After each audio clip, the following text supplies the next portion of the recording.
میں ہوں عالیہ اور آپ دیکھ رہے ہیں breaking barriers with Alia Shah. Welcome to my show. آپ سب کو اپنے پروگرام میں خوش آمدید کہتی ہوں. آج آپ دیکھ ہی رہے ہیں کہ بہت مشہور و معروف شخصیت پاکستان کے بہت ویل نون جرنلسٹ ہمارے ساتھ موجود ہیں، متی اللہ جان، جو کہ پاکستان کے بہت سارے میڈیا مین اسٹریم میڈیا چینلز پہ ڈیکیڈ سے کام کر رہے ہیں.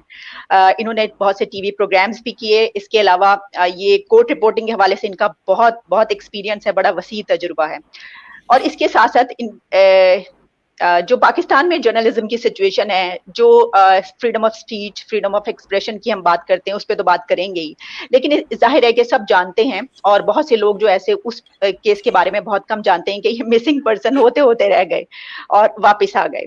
تو ایک دن ہم جب صبح اٹھے تو ہم نے دیکھا کہ وہ میں ٹویٹر دیکھ رہی تھی تو مجھے اس سے پتا چلا کہ یہ کیا ہو گیا، تو اس پہ بھی بات کریں گے. Matiullah Jan, thank you so much for joining my show. Thank you Alia. Matiullah جان، سب سے پہلے وہی پہ اسی سے بات شروع کر لیتے ہیں کہ گو کہ پاکستان میں جو فریڈم آف اسپیچ ہے اس پہ بھی بات کرنا بہت ضروری ہے، اس پہ بھی کریں گے، لیکن اسی سے یہ ظاہر ہے کہ یہ بھی ریلیٹڈ ایشو ہے. ایک دن جس طرح میں نے کہا کہ میں نے ٹویٹر پہ دیکھا، اچانک پتا چلا کہ متی اللہ جان جو ہیں وہ کچھ گاڑی میں 2 لوگ آئے تھے اور وہ اس طریقے سے وہ ایک فوٹیج آئی اور وہ وائرل ہو گئی اور پوری جگہ وہ پھیل گئی اور سب نے دیکھنا شروع کر دیا. اس دوران جو ہے میرا خیال ہے اس دن آپ کی کوئی کورٹ اپیرنس بھی تھی، کورٹ میں کوئی کیس بھی چل رہا تھا. ہمیں یہ بھی بتائیے گا کہ وہ کیس کیا تھا، اور یہ بھی بتائیے گا کہ وہ تو ہم نے دیکھا کہ جس طرح آپ کو لے جایا گیا، لیکن اس کے بعد کیا ہوا، ہم وہ بھی کہانی تھوڑی سی آپ سے سننا چاہیں گے اگر آپ ہمیں بتانا چاہیں. جی ہاں عالیہ، یہ 21 جولائی کا دن تھا اور 6-7 لوگ تھے اور 3-4 گاڑیاں تھیں، سرکاری وردی میں تھے، اسلحہ بھی تھا اور ویڈیو بھی جو اسکول کی CCTV فوٹیج تھی وہ سامنے آئی اور وہ ساری دنیا کے میڈیا پہ چلی. اور پھر اس کے بعد جو کچھ بھی ہوا اس حوالے سے بھی میں نے اپنے MJ TV پہ ایک تفصیلی ویڈیو لاگ بھی کیا اور وہ تمام تفصیلات بھی تقریباً 2 دن بعد یعنی 23-24 جولائی کو میں نے بتا دی تھی.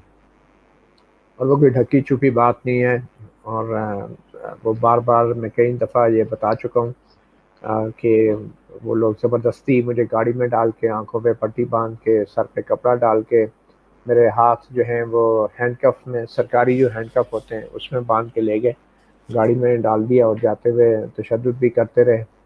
اور پھر کافی دیر، آدھا پونا گھنٹے بعد وہ پھر ایک ایسی جگہ پہ لے گئے جہاں پہ لگ رہا تھا جیسے کوئی سیل ہے، اور وہاں پہ بھی 3-4 گھنٹے انہوں نے مجھے رکھا اور وہاں پہ بھی تشدد کیا انہوں نے.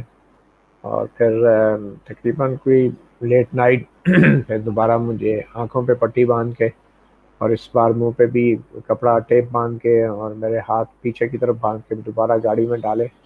اور پھر رات کے اندھیرے میں کہ 10 بجے کے قریب انہوں نے مجھے ایک فتح جنگ کے گنجان آباد علاقے میں چھوڑا اور وہاں پہ مجھے یہ کہہ کر پھینک کے چلے گئے کہ تم ذرا خان ہو، ذرا خان ہو. میں نے کہا نہیں، میں ذرا خان نہیں. پھر انہوں نے مجھے وہاں پہ پھینک کے وہ چلے گئے. تو اب تو اس واقعے کو بھی 10 مہینے گزر چکے ہیں اور اگلے روز میں نے سپریم کورٹ میں پیش ہونا تھا. رات کو 10-11 بجے میں جب ریلیز ہوا، 12-1 بجے گھر واپس پہنچا. صبح تقریباً 9 بجے میں پھر سپریم کورٹ میں موجود تھا 8-9 گھنٹے بعد، اور سپریم کورٹ کے سامنے پیش ہو گیا کیونکہ توہین عدالت کا ایک کیس چل رہا تھا. میری اس ٹویٹ کے اوپر جو میں نے جسٹس قاضی فائز عیسیٰ سے متعلق ایک عدالتی فیصلے پر کی تھی، اور اس کے توہین عدالت کے کیس میں پھر سپریم کورٹ نے اس میرے ساتھ ہونے والے واقعے کا بھی نوٹس لیا. مگر اس سے پہلے جس روز میں اغوا ہوا، اسلام آباد ہائی کورٹ کے چیف جسٹس اطہر منلہ نے اس واقعے کا نوٹس لیا اور بڑے سخت احکامات بھی جاری کیے تھے اور IG پولیس کو طلب کر لیا تھا اور کہا تھا کہ وہ ذاتی طور پہ پیش ہوں، سیکرٹری داخلہ بھی اور IG پولیس بھی، اگر متی اللہ جان جو ہے وہ بازیاب نہیں ہوتا. تو پھر اسی رات میں بازیاب بھی ہو گیا. بہرحال سپریم کورٹ میں معاملہ آ گیا اور تقریباً 10 مہینے گزر چکے ہیں. نہ ہی وہ توہین عدالت کا معاملہ آگے بڑھ سکا ہے اور نہ ہی میرے اغوا کے حوالے سے اسلام آباد پولیس جو ہے کوئی ٹھوس رپورٹ پیش کر سکی ہے. 3 رپورٹیں جو ہیں وہ جمع ہو چکی ہیں سپریم کورٹ میں، مگر کوئی پیش رفت اس معاملے پہ نہیں ہے.